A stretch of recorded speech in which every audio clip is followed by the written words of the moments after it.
இதை சொல்கிறதுக்கு எங்களுக்கே ரொம்ப கஷ்டமாக தாங்க இருக்கு.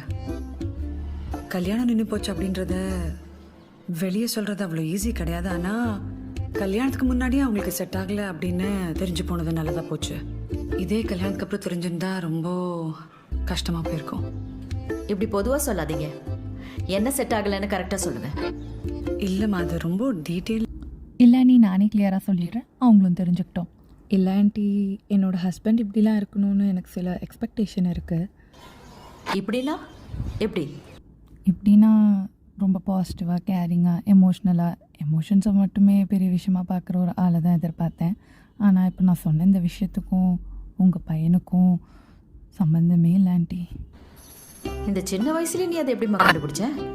சின்ன சின்ன விஷயத்தை வச்சு தான் ஆண்டி.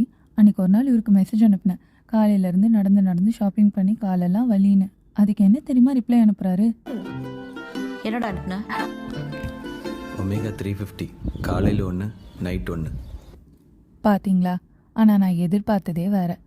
ஐயோ கால் வலிக்குதா, நான் மட்டும் இப்போ கூட இருந்திருந்தா வாமா ஒரு டீ போட்டு கொடுத்துருப்பேன், காலை அழுத்தி விட்டுருப்பேன் அப்படின்னு சொல்கிற ஹஸ்பண்ட் தான் ஆண்டி எனக்கு வேணும்.